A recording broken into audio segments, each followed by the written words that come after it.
All right, welcome to the High Profit Event Show. Today we have a special guest, Mr. George Bryant. Welcome to the show, sir. I am honored to be here, my friend. Honored to be here. Me too, man. It's always great to have a fellow service member turned entrepreneur on the show. And I want to toot your horn a little bit here to our audience who's just getting now maybe to meet you for the first time. Not only are you a former U.S. Marine in 13 years, you went beyond that to start an entrepreneurial career where you helped two businesses grow to over $1 billion. It's a B, not a million, but $1 billion. Yep, yep. And you bootstrapped seven businesses to 7 to 8 figures, and you're a New York Times best-selling author. Any one of those is a medal on the wall, be happy for the rest of your life type of accomplishment. Serving Yeah. your country, New York Times bestseller, going to $1 billion. But more important than any of that for you, which I think is super cool, your commitment to being the best father you can be every single day. That's the one that lands the most, man. That's the one that matters. Yeah. Yeah. I love that, man. Thank you for sharing.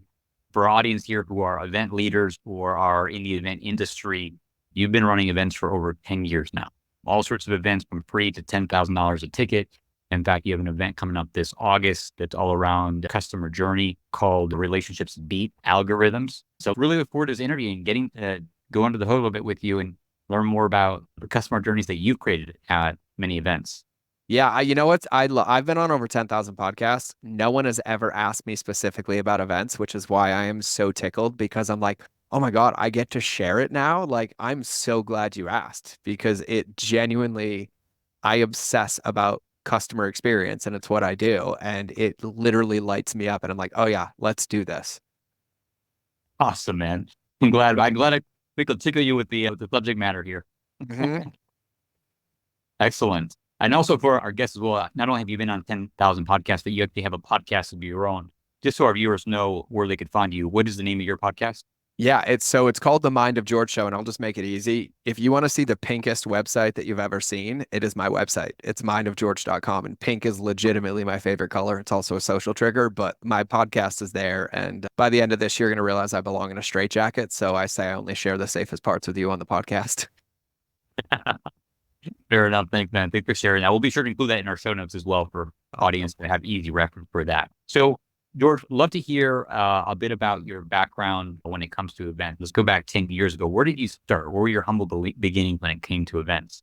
Oh man, I started in like a Marriott conference room that looked like it belonged in the projects with six people in it. And over time, it progressed into private wineries in Temecula with 100 people up to 150. And now I'm back to, I just crave intimacy and depth so deeply that last year I made the clutch call and I was like, I'm never having more than 30 people at my events again, and you're staying in the house with me. And so now it's Airbnbs or experience based because I just crave that. But I have been through every flavor that you can imagine. And there was even a season where I was running back to back 7 days of events where I would have my mastermind come for 3 days, 12 hours a day, facilitate for my team for a day, and then turn around and do a public event for 3 days. And I'd have two staffs because they couldn't keep up with me. And so it is probably one of my favorite things in the world is like facilitating and being in that energy. I love it with all my heart. Amazing, man. That's so cool.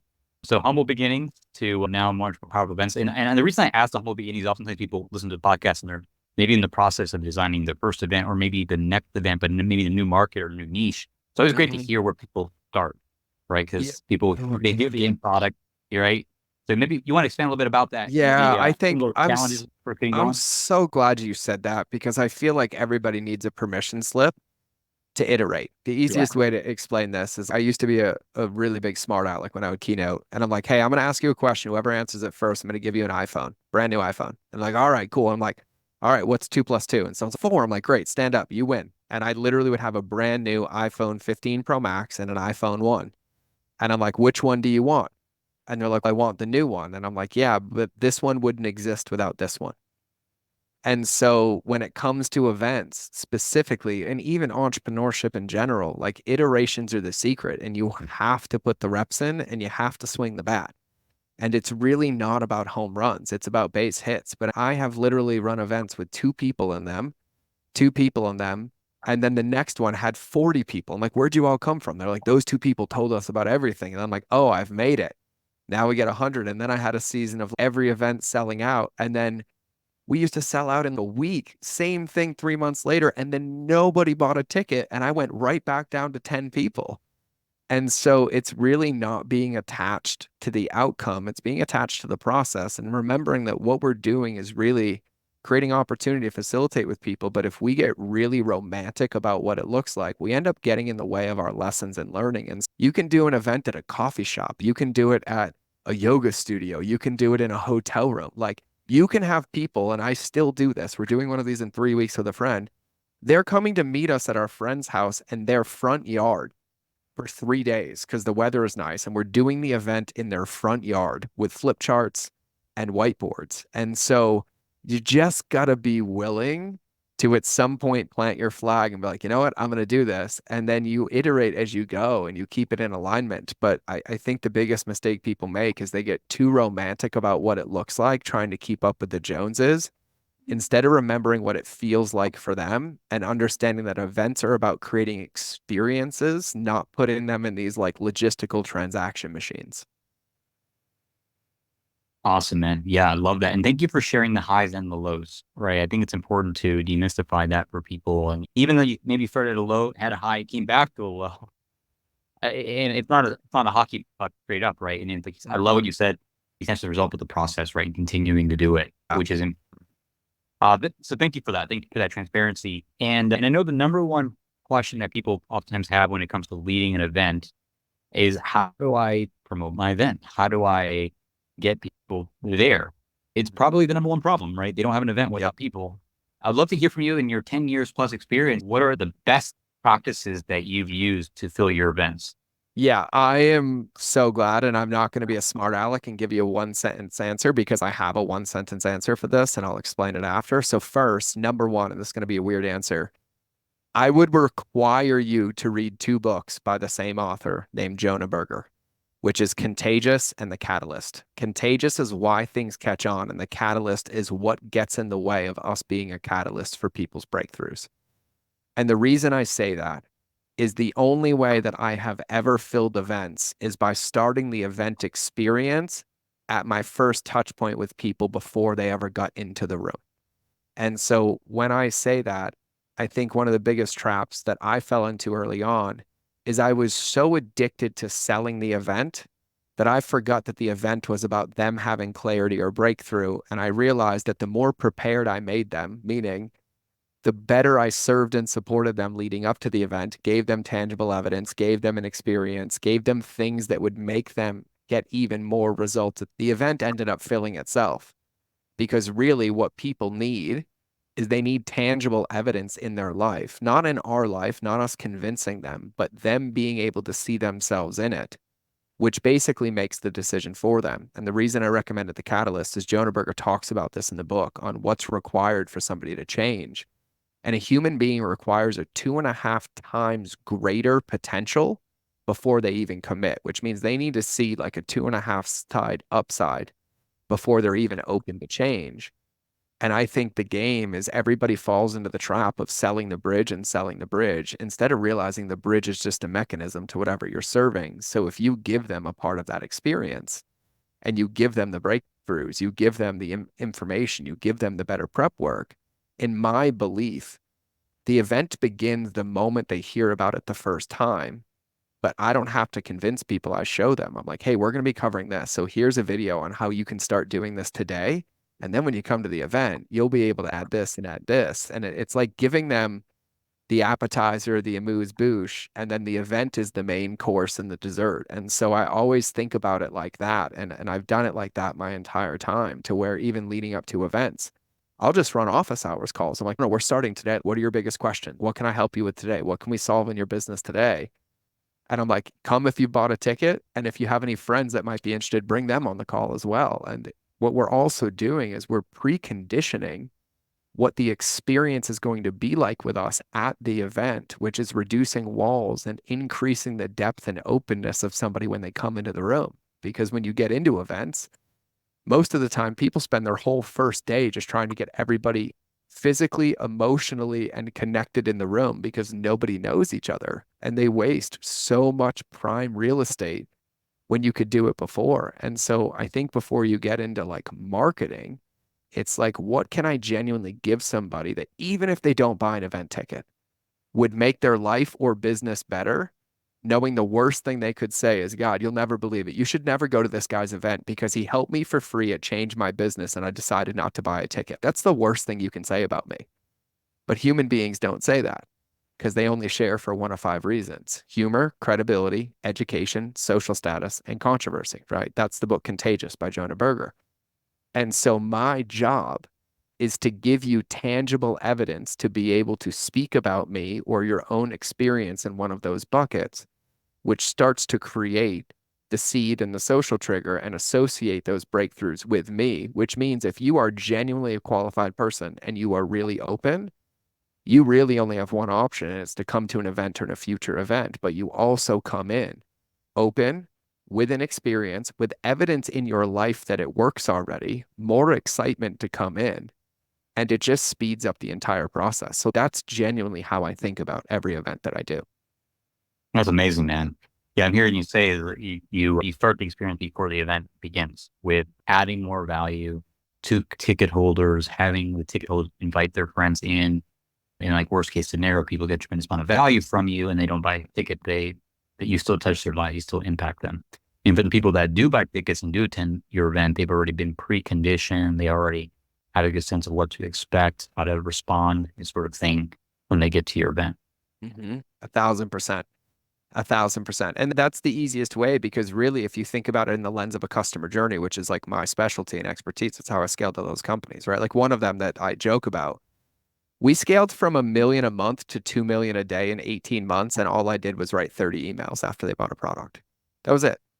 And the only thing I did is I made sure they got tangible results with endowment and connection in the process. And so their retention went from 3 months to 17 months on the same product because they were getting an actual result. And the trap that I see most entrepreneurs fall into is they fall into the trap of selling the idea instead of giving people evidence that the idea is possible, right? Like when you sell an event ticket, when you sell a product, your job isn't to sell the product. That's the day the relationship begins.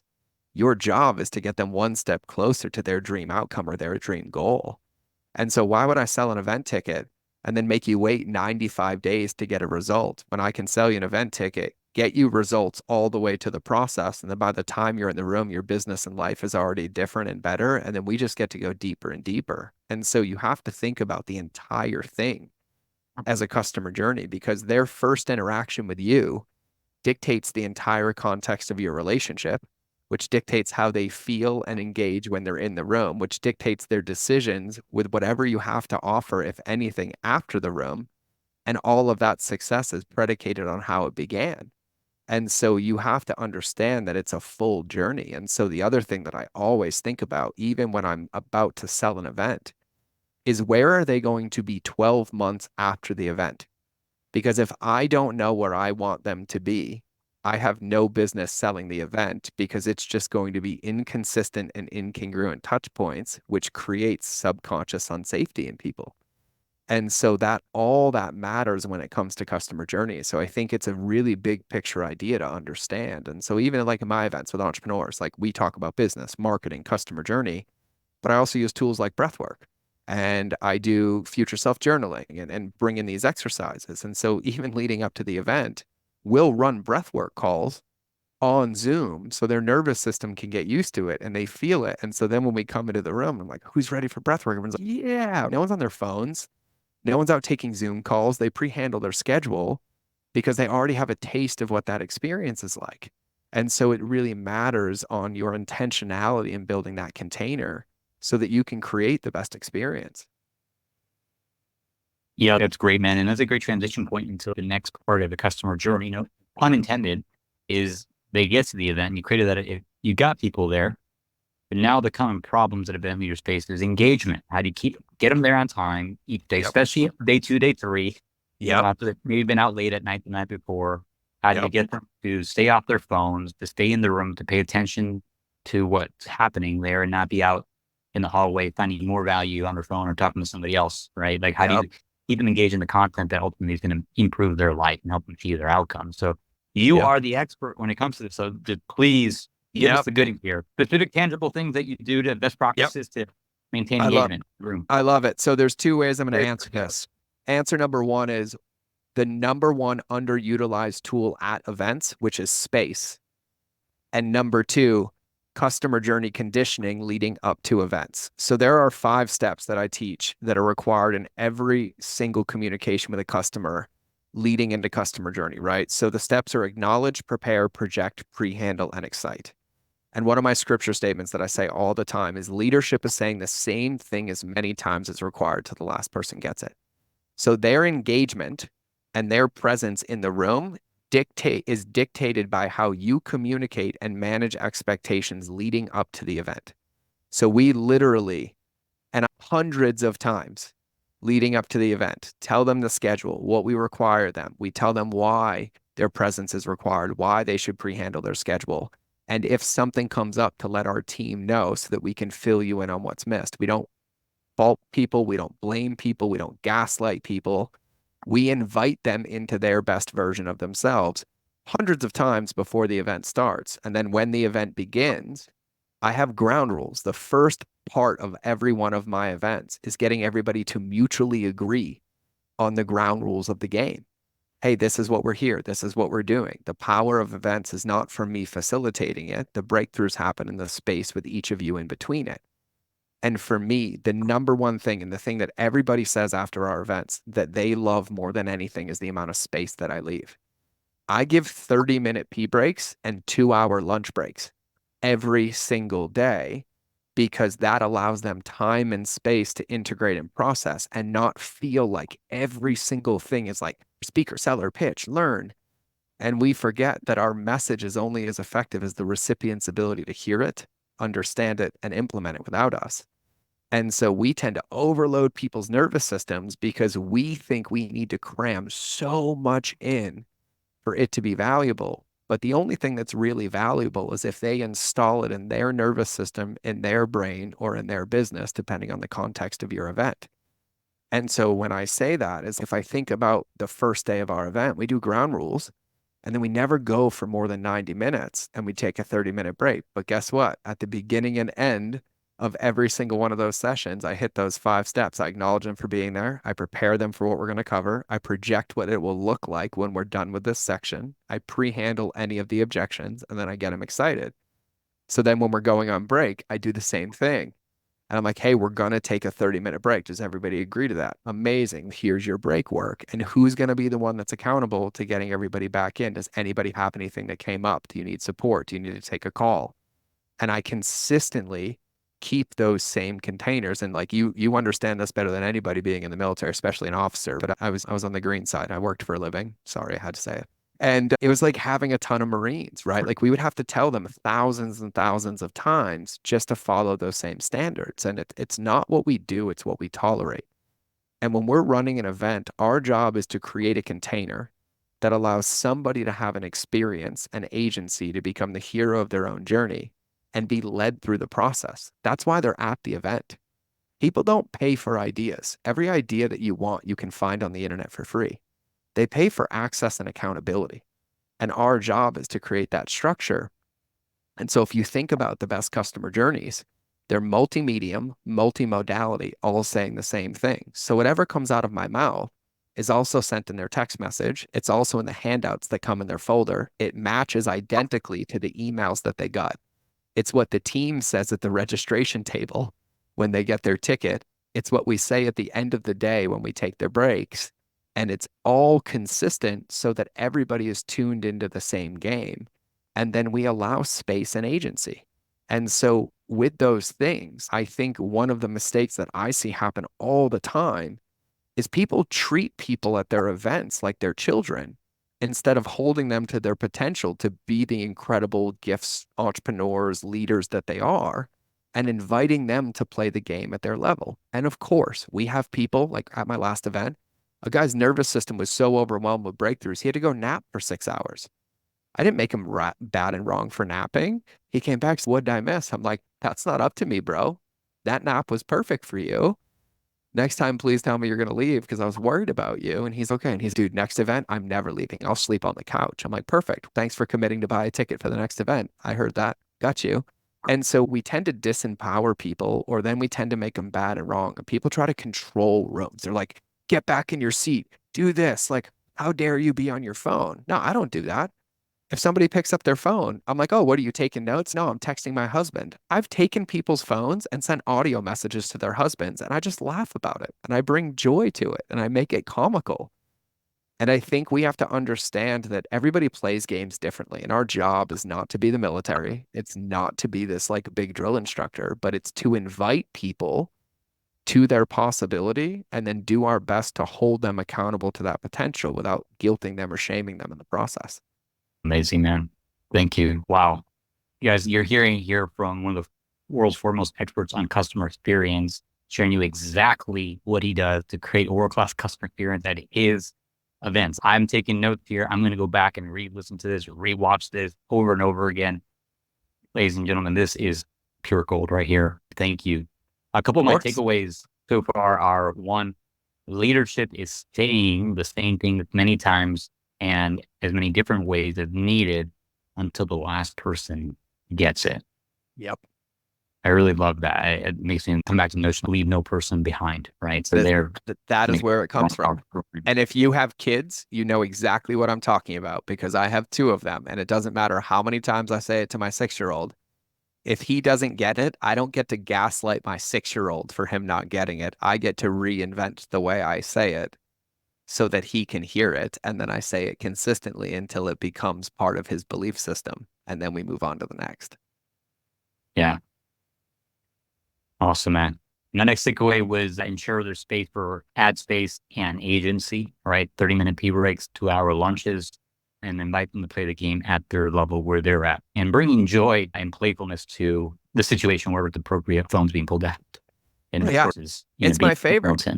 Dude, we've had phones ring, and I'm like, hey, we all agree to silence our phones. Someone's gonna forget. I'm not gonna make them bad and wrong. I've had phones ring and I go grab it. I'm like, no, I'm answering it. And I'll sit on stage and have an entire conversation with somebody I've never met in front of the audience. And the person's mortified and we're all just laughing. It's the best content in the world. And I was like, it's going to happen. There's no perfect way to do it. Like, it's an art, right? Make it fun, make it connected. Don't make people feel bad and wrong because that's why they're going to go take a break because they don't feel safe being in your room, right? Events are about creating safety. Like, people are coming for breakthroughs. Right? Breakthroughs don't happen when you cram information in their head. Breakthroughs happen when they feel safe to be in the container to receive, and they're not guilted or shamed in doing it a right or wrong way. Amen, man. Amen. And so here we are. You have an audience. You stirred them before the event. You stirred them at the event. And it comes time to invite them to continue their relationship with you beyond the event, whether that's a coaching program, a mastermind, another event. And this is a typical challenge for many event leaders is how do I enroll them, do sales, sign them up for the next event so that they don't go home without support, where you and I both know that like it's in the way and distracts them from being powerful and in what they're inspired to do from the event. So how do you do it? What are your best practices when it comes to enrollment events? I love this. And this is my recipe and my flavor. So take this for what it is. In a 3-day event where I speak for 10 hours each day, I only talk about what I have to offer for 5 minutes. That's it. 5 minutes. Because for me, it's about fit and invitation, not force. And so no matter what, we let everybody know at the very beginning of the event that we're going to follow up with them and support them in everything that was covered at the event. We're going to send you the recordings, the worksheets we talked about, and have some emails and a follow-up call to be able to support you. And then I let them know at the very beginning that there is an opportunity to work with our team and I, if it's a fit for you, and that's for you to decide. But now can we get into the content? And they're like, yeah. And then the entire event is about giving them absorbent amounts of value. Like genuinely, I don't gate anything. I give them everything. And then typically what happens, and this happens every single time, by the end of day 2, 10 people have been like, will you just please tell us how to work with you? And I'm like, no, I won't. I told you I'm not going to tell you until tomorrow. And then we'll come back from a lunch break. I'm like, all right, do you guys really want to know? Because you're annoying the crap out of me. And they're like, yeah. I'm like, great. Here's my whiteboard. Here's option one. Here's option two. Here's option three. Are we clear? I'm like, great. Let's get back to the content. If you would like any information on that whatsoever, just go see one of my team members and they will see how they can best serve and support you. Because I genuinely do not believe in selling. I believe in serving. And I feel like when you serve enough, the sale handles itself. And it's about fit, not force. And so when you really think about it, I have a model called the four paths to the peer. But when somebody's in your ecosystem, there's only one of four things they can do. They can bounce, they can learn more, they can opt into something, or they can buy. And my job is just to have an entry point at every one of those things. And so if I'm serving and I'm teaching customer journey and mindset and all of those things, then I'm like, hey, after the event, we're going to support you. Have a follow-up call. That's completely okay. That might be all that you want and need. And I can't wait to see you on the call. If you want to join our alliance, which is our $100 a month coaching program, then go see Ashley and she'll see if you're a good fit. And if you want to hire me as a one-on-one coach, go see Ashley and she'll see if you're a good fit. But other than that, let's get right back into the content because I told you're here so that I can change your business and put these things into practice. And quite frankly, it's easier for me to coach you when you've already done these things. So stop trying to waste your money and start implementing these things so that we can make you more money. And I genuinely stand by that. And I have a rule in my business that you have to win before I win, which means I won't ever let you pay me until your business or life has already been measurably improved and I've earned the right to ask for your money. And so I Mm. make everything about service, all of it. And if there's a book I would recommend, it would be The Go-Giver by Bob Berg and David Mann, because it's an incredible book. And I typically wait for people to prompt me. And I've been to literally thousands of events and spoken at them, and they feel icky in my soul. The high pressure selling, the guilt tripping, the knowing and feeling that the entire event is just a giant pitch fest or funnel literally pre-creates shame and guilt for people and creates reactance is what Jonah Berger talks about in The Catalyst. And it actually puts people's walls up. And so for me, I always focus on giving tangible value and tangible evidence. And then if they decide that's enough, I'm like, great, here's the menu options. Let me know which one you'd like to eat if you're still hungry. And if not, I'm still here to support you because we'll see you on the follow-up call. And so it's really about carrying that experience all the way through, but also remember that my event is not effective if you come to my event and leave with nothing but information and no results in your life. And for me to think that I could even take your credit card because I just blew your mind, but nothing changed would just be more of a disservice because then I'm just going to overwhelm you for more. And there was no point in you paying for the event. And so the entire purpose of my event is to get 10 times the value of what you paid for the ticket. And then if you found that value and you want more, then you come order the next course. And I've never done it any differently. And I won't because the most important thing, like I said, is that I sleep like a baby at night and that any person that my son ever meets, that the only thing they can say about me is that he was incredible. He kept his word and he delivered on value. Never tried to force me, never tried to take my credit card, never tried to trick me or manipulate me or objection handle me like, no, you can't talk to your wife, pay me now, or give me a deposit because I'm going to secure this fake spot that really doesn't have urgency and scarcity in it. You got to be ethical and you got to be in alignment. People can smell it from a mile away. You know, when you walk through the mall, how many of those people in the middle of the mall do you ignore, knowing they're going to come up to you and try a hair roller or a perfume thing because they're just using force? But yet, if you walk by this cart numerous times and it smells so good, and then you have the agency to walk up to it and be like, God, what is that? And then they engage with you, all of a sudden you're a whole lot more open to buying. Or what if you walked into a grocery store because you were going grocery shopping and instead of having agency to walk around, they're like, nope, buy this. You need to have this. Walk down this aisle. You'd be out of there faster than you could blink an eye. And so you have to just understand the game. And in my opinion, the easiest way to win the game is to give value, give agency, and allow somebody else to choose their next step and us having a step for them to follow. Oh, man, give agency, give value first, give them the option and let them step. So earning the right to ask for the sale. And I also love how you said, I want to make sure that they win first, that they get, then not just get information and confusion, but they get a result in their business before moving forward. Oh my, With even now, like people literally, I get 50 DMs a day and they're like, dude, I just want to hire you. I'm like, can you ask me out to dinner first? Nobody said I wanted to let you hire me. What's your question? And they're like, oh, I'm like, no, just ask me a question. See if I can help you. And then I'll like help. And they're like, oh, I'm ready. I'm like, no, you're not. Go put that into your business. Save the money. Call me in 30 days when it works and we can make more. And it's applicable everywhere, right? Like business is not the game of convincing people to buy a product. Business is the game of getting people results so that they want to get more of them and stick around, right? There's two games to play. There's the short game, which you're guaranteed to lose, and there's the long game that lasts forever. And if you fall into the trap of transactions, you're just going to end up with an empty bank account, an empty soul, and no one at your funeral. You fall into the long game of transformations. Instead of fishing every day, you have fish jumping in your boat and you're having to throw them back in the ocean. So you just have to choose which side of the field that you want to play on. Amen. Transaction or transformation. That's The it, choice man. is yours. The I choice love is it. yours. That's a great note to end on here, man. For our audience, what would be who are listening in? What's the best way for them to follow you or tune in? Yeah, the two places that I spend the most of my time are my podcast and my Instagram. And I genuinely mean this. If you have a question, if I opened a loop, if I can support you in any way, just shoot me a DM on Instagram. My Instagram is it's George Bryant. The it's is included. ITSGeorgebryant. And then it's linked on my website as well as my podcast, as well as our free customer journey resources. I don't even want your email. I just want you to take the value. And that's mindofgeorge.com.